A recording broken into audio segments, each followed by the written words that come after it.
മലയാളത്തിൽ ആദ്യമായി സിനിമാ മേഖലയിലെ ബിസിനസ് കാര്യങ്ങൾ ഉൾക്കൊള്ളിച്ചുകൊണ്ട് മൈഫിൻ ടി വിയിൽ ഒരു പുതിയ പ്രോഗ്രാം നമ്മൾ തുടങ്ങുകയാണ്. Start action business.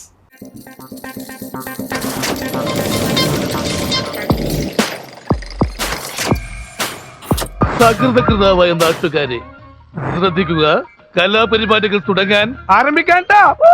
ഒന്ന് ആലങ്കാരികമായിട്ട് പറഞ്ഞാൽ മലയാള സിനിമ സഹസ്രത്തിൻ്റെ നിറവിലാണ്.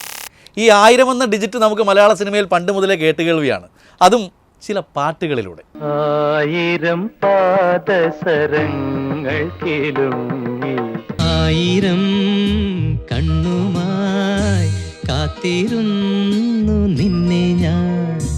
1000 കിനാക്കളാൽ ഒരുന്നു കൂടുന്നേഞ്ഞിരുന്നു മോഹം. അതൊക്കെ കുറെ കേട്ടിട്ടുണ്ട്. എന്നാൽ ആ കേട്ടത് ഇന്ന് സത്യമായിരിക്കുന്നു. 1000 കോടി കളക്ഷൻ നേടാൻ നമ്മളെ കൊണ്ടും പറ്റും എന്ന് മലയാളം ഫിലിം ഇൻഡസ്ട്രിയും തെളിയിച്ചിരിക്കുകയാണ്. കഴിഞ്ഞ വർഷം 500 കോടി ഗ്രോസ് കളക്ഷൻ നേടിയ നമ്മൾ ഈ വർഷം വെറും 6 മാസം കൊണ്ട് 1000 കോടി എന്ന സ്വപ്ന നേട്ടത്തിലെത്തിയിരിക്കുന്നു. അതിന് പ്രധാന പങ്ക് വഹിച്ചത് 9 സിനിമകളാണ്. കളക്ഷൻ്റെ കാര്യത്തിൽ ചരിത്ര റെക്കോർഡുമായി മഞ്ഞുമൽ ബോയ്സ് ആണ് ഇതിൽ 1-ാം സ്ഥാനത്ത്. ഒരു ട്രൂ സ്റ്റോറിയെ ബേസ് ചെയ്ത് ചിദംബരം സംവിധാനം ചെയ്ത ഈ സിനിമ പറവ ഫിലിംസ് ആണ് നിർമ്മിച്ചത്.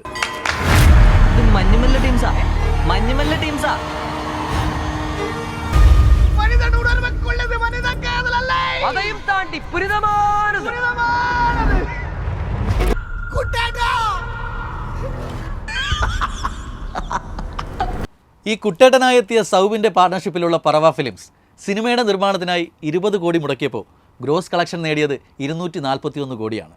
മലയാള സിനിമയുടെ ചരിത്രത്തിൽ തന്നെ 241 കോടി ഗ്രോസ് കളക്ഷൻ നേടുന്ന ആദ്യ ചിത്രം കൂടിയാണ് മഞ്ഞുമൽ ബോയ്സ്. ആദ്യം ഒരു ലോക്കൽ സെറ്റപ്പിൽ പടം തുടങ്ങി, പിന്നെ നല്ല സ്റ്റൈലായി തിയേറ്ററുകൾ കീഴടക്കി മഞ്ഞുമൽ ബോയ്സ്.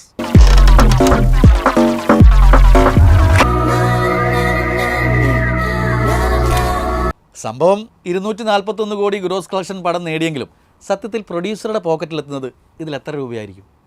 ഗ്രോസ് കളക്ഷൻ്റെ 1/3 തുകയാണ് കിട്ടുക. കൃത്യമായൊരു കണക്ക് എണ്ണിത്തിട്ടപ്പെടുത്താൻ അല്പം പാടാണെങ്കിലും കൂട്ടിയും ഹരിച്ചുമൊക്കെ നോക്കുമ്പോൾ 80 കോടി 33 ലക്ഷം രൂപയോളം പ്രൊഡ്യൂസറുടെ പെട്ടിയിൽ വീഴും. ഇനി മലയാള സിനിമയെ 1000 കോടി ഗ്രോസ് കളക്ഷനിലെത്തിക്കാൻ ആവേശത്തോടെ എത്തിയ സിനിമ, എടാ മോനെ, അത് പ്രേക്ഷകർക്ക് ഒരു ആവേശം തന്നെയായിരുന്നു. ഫഹദിൻ്റെ അർമാദമായിരുന്നു നമ്മൾ തിയേറ്ററിൽ കണ്ടത്.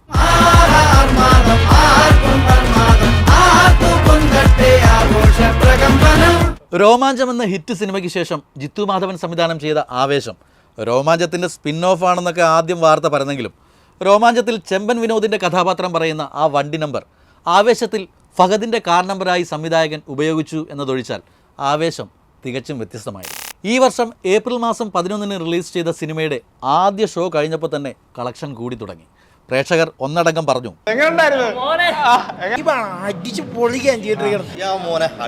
രംഗണ്ണനും പിള്ളേരും ഡബിൾ സ്ട്രോങ് അല്ല ട്രിപ്പിൾ സ്ട്രോങ്.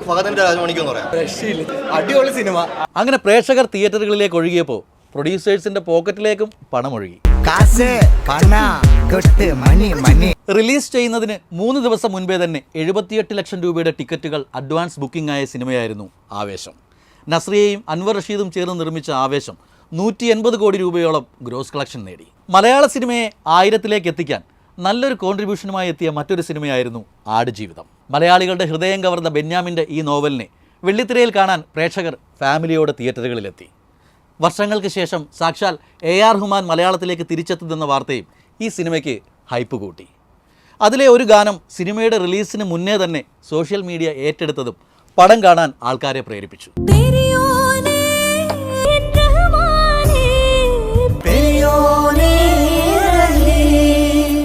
ബ്ലസ്സി സംവിധാനം ചെയ്ത ആടുജീവിതത്തിന് വേണ്ടി പൃഥ്വിരാജ് കാണിച്ച ഡെഡിക്കേഷനും ഫിസിക്കൽ അപ്പിയറൻസും എല്ലായിടത്തും ചർച്ച ചെയ്യപ്പെട്ടു.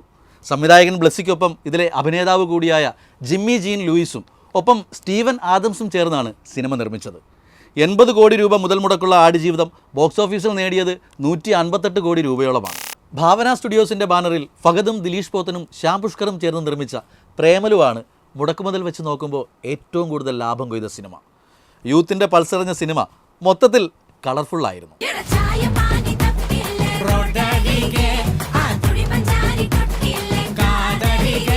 നിർമ്മാതാക്കൾ 3 കോടി രൂപ സിനിമയ്ക്കായി മുടക്കിയപ്പോൾ ഇതിൻ്റെ 45 ഇരട്ടിയിലേറെയാണ് ഗ്രോസ് കളക്ഷൻ നേടിയത്. അല്ല, ഈ 3 കോടിയുടെ 45 ഇരട്ടി എന്ന് പറയുമ്പോൾ എത്ര കോടിയാ? ഒന്ന് ഹരിച്ചോ ഗുണിച്ചോ ഒക്കെ നോക്കിയേ, കിട്ടിയോ? ശരിയാണോ? ഹരിക്കുമ്പോഴും ഗുണിക്കുമ്പോഴും ഉത്തരം ശരിയാണെന്ന് തോന്നിയാലും ഒന്നുകൂടെ ഹരിച്ചും ഗുണിച്ചും നോക്കുന്നത് നല്ലതല്ലേ? എന്തോന്നാ ഇനി എന്തോന്നാ, കൂടുതൽ ഗുണിക്കാനൊന്നുമില്ല. 1000 കോടി ഗ്രോസ് കളക്ഷൻ നേടാൻ പ്രേമലുവിൻ്റെ സംഭാവന 136 കോടി രൂപയായിരുന്നു. കേരളത്തിലും തമിഴ്നാട്ടിലുമായി 50-ലേറെ ലൊക്കേഷനുകളിൽ ചിത്രീകരിച്ച വർഷങ്ങൾക്ക് ശേഷമാണ് പ്രേമലു കഴിഞ്ഞാൽ കൂടുതൽ കളക്ഷൻ നേടിയ സിനിമ. ട്രെയിലർ പുറത്തിറങ്ങിയപ്പോൾ പ്രണവിൻ്റെ അഭിനയ ശൈലിയിൽ കണ്ട ലാലേട്ടൻ്റെ മാനറിസങ്ങൾ പ്രേക്ഷകരെ തിയേറ്ററിലെത്തിക്കാൻ പ്രേരിപ്പിച്ചു.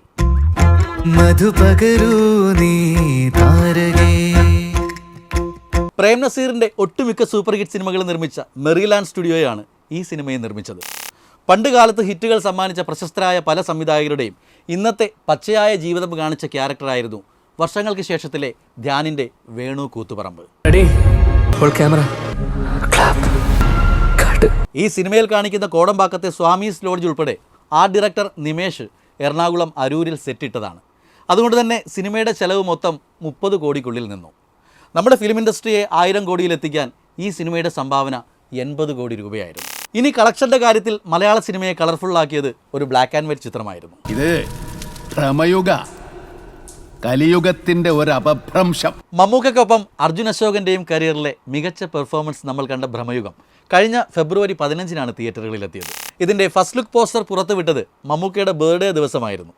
തൻ്റെ പിറന്നാൾ ദിനത്തിൽ മമ്മൂക്ക എന്താകും സോഷ്യൽ മീഡിയയിലൂടെ പങ്കുവെക്കുക എന്ന് കാത്തിരുന്ന ആരാധകർക്ക് വ്യത്യസ്ത അനുഭവമായി ഈ പോസ്റ്റർ. അതുകൊണ്ട് തന്നെ സിനിമയുടെ ഈ ഫസ്റ്റ് ലുക്ക് പോസ്റ്ററിന് സോഷ്യൽ മീഡിയയിലും നല്ല റീച്ച് കിട്ടി. ഈ സിനിമ നിർമ്മിക്കാൻ വേണ്ടി വന്ന ബഡ്ജറ്റ് 28 കോടിയോളം രൂപയാണ്. ഈ പടം നിർമ്മിക്കാനെത്തിയത് മലയാളികളായിരുന്നില്ല.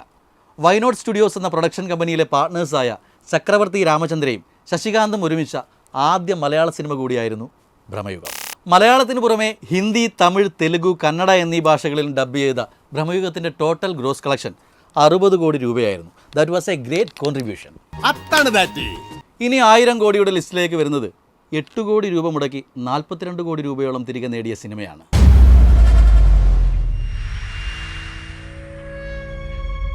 ഡാർവിൻ കുര്യാക്കോസ് എന്ന പുതുമുഖ സംവിധായകൻ്റെ ഈ സിനിമ ടൊവിനോയുടെ സ്റ്റാർ വാല്യൂ കൊണ്ട് റിലീസിന് മുൻപേ പ്രേക്ഷകർ ചർച്ച ചെയ്തതാണ്. ഈ സിനിമയുടെ രസകരമായ ഒരു കാര്യം ഇതിൻ്റെ സംവിധായകനും നിർമ്മാതാവും ഇരട്ടകളാണെന്നുള്ളതാണ്.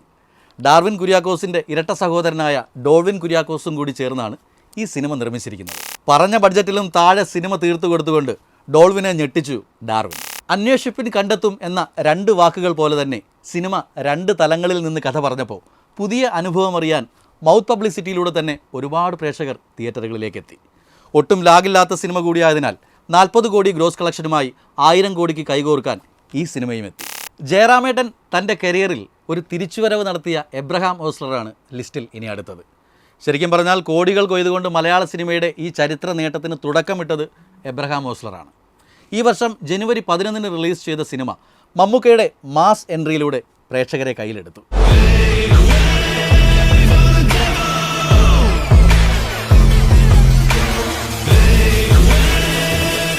ഇർഷാദ് എം ഹസനൊപ്പം സംവിധായകൻ മിഥുൻ മാനുവലും കൂടി ചേർന്നാണ് ഈ സിനിമ നിർമ്മിച്ചത്. 6 കോടിയോളം നിർമ്മാണ ചെലവ് വന്ന ഓസ്ലർ ബോക്സ് ഓഫീസിൽ നിന്നും 40 കോടിയിലേറെ കളക്റ്റും ചെയ്തു. ഇതുവരെയുള്ള ജയറാം മൂവികളിൽ ഏറ്റവും കൂടുതൽ കളക്ഷൻ നേടിയ സിനിമ കൂടിയായിരുന്നു എബ്രഹാം ഓസ്ലർ. ഏതാണ്ട് മെയ് മാസം പകുതിയായപ്പോഴേക്കും മലയാളം ഫിലിം ഇൻഡസ്ട്രി 985 കോടിയിലേക്ക് എത്തിയിരുന്നു. വൻ ഹിറ്റായ ഈ സിനിമകൾക്കൊപ്പം ആവറേജ് ഓടിയ മൂവികളുടെ ഗ്രോസ് കളക്ഷനും ചേർത്താണ് നമ്മൾ 985 കോടിയിലെത്തിയത്. ഇനി ഏത് സിനിമയാകും 1000 കോടിയിലേക്ക് എത്താൻ കൂടുതൽ കോൺട്രിബ്യൂട്ട് ചെയ്യുക എന്ന് നോക്കിയിരുന്നപ്പോഴാണ് തിയേറ്ററിൽ വീണ്ടും ചിരി നിറച്ചുകൊണ്ട് ഗുരുവായൂർ അമ്പലനടയിലെത്തുന്നത്. ഞാനല്ല, നിങ്ങളാണ് ആനന്ദേട്ട ഹീറോ. എന്നാ കാണാം, ഗുരുവായൂർ അമ്പലം നടയിൽ വെച്ച് തന്നെ കാണാം. റിലീസ് ചെയ്ത് ആദ്യത്തെ 5 ദിവസം കൊണ്ട് തന്നെ 50 കോടി ഗ്രോസ് കളക്ഷൻ നേടിയ ഈ സിനിമ മെയ് മാസത്തിൽ തന്നെ മലയാളം ഫിലിം ഇൻഡസ്ട്രിയെ 1000 കോടിയിലെത്താൻ സഹായിച്ചു. ഇനി വരാനിരിക്കുന്ന സിനിമകളെ കൂടി കണക്കിലെടുക്കുമ്പോൾ നമ്മുടെ ഫിലിം ഇൻഡസ്ട്രി ഇനിയും ബിസിനസ്സിൽ കൂടുതൽ ഉയരങ്ങളിലെത്തുമെന്ന് പ്രതീക്ഷിച്ചുകൊണ്ട് നമുക്ക് വീണ്ടും കാണാം മറ്റൊരു എപ്പിസോഡിൽ.